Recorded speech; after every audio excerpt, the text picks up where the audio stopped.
Hello, I'm Paula Caputo. I am the Vice President of Richmond Health Network, and we are here today to talk about breast cancer. Being diagnosed with breast cancer can be life-altering. Yet, thanks to the latest advances in cancer-fighting technologies and medically proven effective treatments provided at our Breast and Women's Center here on Staten Island, we are seeing more and more positive outcomes, restoring hope to patients and their families. According to the American Cancer Society, except for skin cancer, breast cancer is the most common cancer in American women. The average risk of a woman developing breast cancer sometime in her life is 13%. Breast cancer can also be diagnosed in men, although it is less common. Breast cancer begins when cells begin to grow out of control and form a tumor that can be seen either on an X-ray machine or it can be felt as a lump. To address many of the questions surrounding breast cancer, I am pleased to have with me board-certified breast surgeon Dr. Michael Zeidman of the Mount Sinai Health System. Welcome, Dr. Zeidman. Thank you for having me. Dr. Zeidman is treating patients here on Staten Island at Richmond University Medical Center and at the Breast and Women's Center located at 1161 Victory Boulevard at the corner of Clove Road. Our discussion today will provide you with answers to questions you may have about breast cancer. Again, Dr. Zeidman, thank you for joining us. So, Dr. Zeidman, please tell us about yourself. When did you complete your medical training and your education? Sure. So I graduated from Northeast Ohio Medical University, graduated with honors. I then came back home to New York, where I was born and raised, completed 5 years of general surgery residency at Montefiore in the Bronx. Following my board certification, I then did a 1-year fellowship in breast surgical oncology at Mount Sinai. And when I finished that, they hired me as faculty, and now I'm here at Richmond too. Great. So tell us, how has the management of breast cancer changed from the past decade? Well, the management's changed substantially over the past decade. In fact, breast cancer is probably the field that changes the most out of most fields in medicine, considering how much volume of research is done for breast cancer. Without getting into specifics, the general trend that we've seen is while we're trying to improve outcomes for patients, so improve overall survival, improve recurrence-free survival, we're simultaneously pulling back on the amount of treatment that we're giving to our patients. And this is mainly because even though these treatments are life-saving, they do have side effects, and we're trying to not only cure the cancer, but take quality of life into account. I think we've done an excellent job over the last decade. One example would be chemotherapy. 10 years ago, most women with breast cancer were getting chemotherapy, but now we've learned that each individual tumor has its own biology, and we can tap into that biology and see, is this the type of tumor that would respond well to chemotherapy or not? And since we've discovered this, much less women even need chemotherapy for breast cancer. And that's just one of many examples. That's very interesting, very.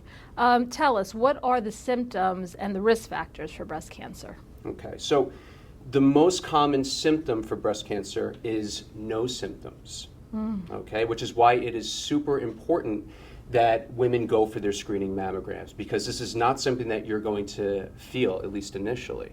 And by the time you do have symptoms, well, then you might be in some trouble. As far as, and on the flip side of that, one of the more common complaints that I get from patients is breast pain. And I tell them this is a good thing because rarely does cancer cause pain. It only causes pain in a situation where it's a really large tumor and it's very obvious. So a lot of my job is reassuring women with breast pain that they do not have cancer. As far as risk factors go, unfortunately, the more important risk factors are not modifiable, meaning you can't really do much about it. One of the more important risk factors would be family history. So if you have a significant family history for breast cancer or ovarian cancer, meaning 1 or 2 close relatives, especially if they were diagnosed at a young age, it's very important that you come see someone like me, a breast surgeon, who can determine what your lifetime risk of breast cancer is. And based off of that, maybe you would need more than just your annual screening mammogram. As far as modifiable risk factors, they mainly have to do with exposure to estrogen.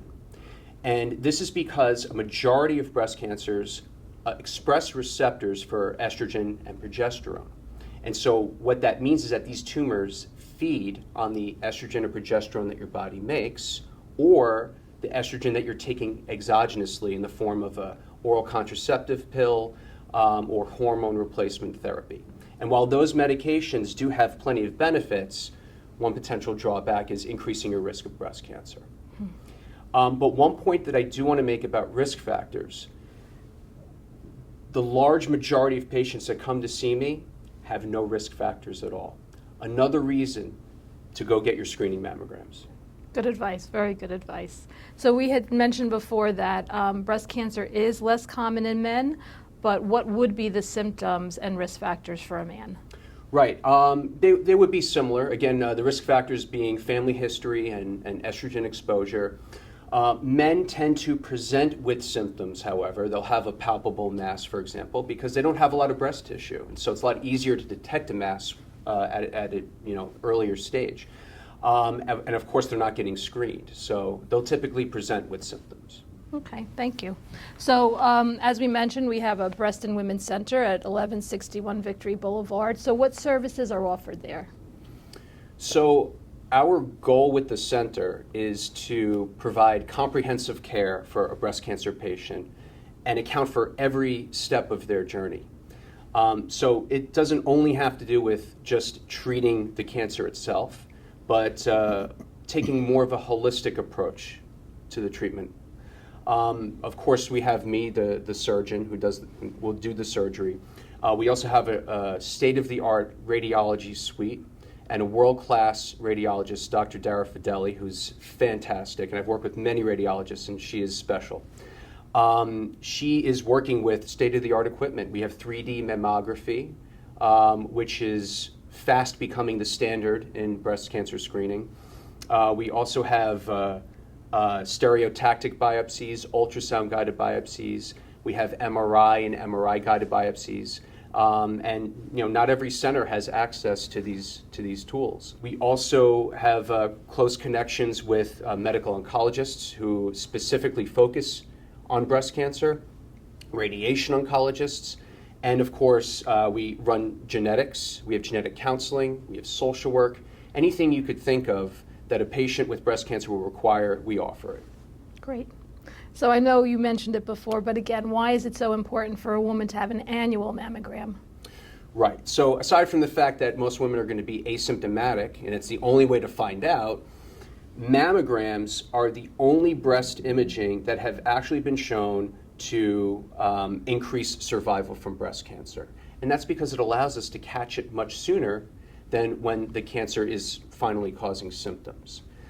Ever since screening mammograms have been instituted as the standard of care, dating back to the 1970s, we've seen a significant bump in overall survival, just from mammograms alone.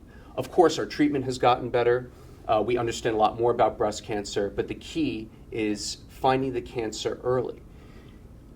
Back before screening mammograms, vast majority of women, in fact all women back then, had to get a total mastectomy, meaning we would remove the entire breast for a cancer. Since we've instituted mammograms, we found that we're catching these much smaller, and it led to the idea of, hey, why do we need to remove the whole breast? Let's just do a lumpectomy and spare the woman her breast. And we've learned that that's acceptable because survival is exactly the same whether you choose a mastectomy or a lumpectomy. And that would not have been possible without mammograms. That's very important to know. Thank you. A lot of women have maybe some fear or some misconception about getting a mammogram. Can you walk us through the process for when somebody would arrive at the breast center? Sure. So I think the main fear, there's two main fears with mammograms. Number one is the fear of finding something. And my argument to that is, wouldn't you rather find it when it's early than find it when it's too late? The other fear is the discomfort that's associated with mammograms. And I think a lot of that comes from the older machines that we used to use that were very uncomfortable for women. But we have state-of-the-art equipment now, and we've taken comfort into consideration. I've had a lot of patients who've put off their mammogram for years. I talked them into having it done at our center, and they're surprised about how little discomfort there is. And so, our goal is to make women, not only encourage them to come in, but make them feel as comfortable as possible during this process. So how has COVID-19 impacted the diagnosis and the trends in breast cancer management? So, COVID-19 has affected almost every Everything. aspect of everyone's life. And breast cancer diagnosis and management was not immune to it, unfortunately. It's been heartbreaking because a lot of women have been too scared to come in to get their screening mammograms, a fear of contracting COVID. And I am now seeing the effects of that. A lot of women now are coming in with advanced cancer, and many of them, I can't do anything for them because they already have metastatic disease, which is not curable. I think now that a majority of New Yorkers are vaccinated, we're leading the country in that statistic, and the fact that we take every precaution possible to make sure a patient's visit to the center is safe, and we're following CDC guidelines, and we haven't had a single case of COVID born out of our center. I think it's absolutely imperative that women know that it's absolutely safe to come in now, and they should before it's too late. Thank you. So we have, you've given us a lot of great information today. I want to thank you very much. No, it's my pleasure. I want to thank you for taking the time and also for everything you do for the community, encouraging women to get their annual screenings. I wanted everybody to be aware that October is Breast Cancer Awareness Month. That's coming up. So if you have not done so, please schedule your annual mammogram, and please do so at the Breast and Women's Center, again located at 1161 Victory Boulevard at the corner of Clove Road. To schedule an appointment, simply call 718-818-1161. Thank you again, Doctor. Thank you. For those of you watching this video today, please know that both Dr. Zeidman and myself have been vaccinated against COVID-19, which is the reason we are not wearing our masks. Thank you.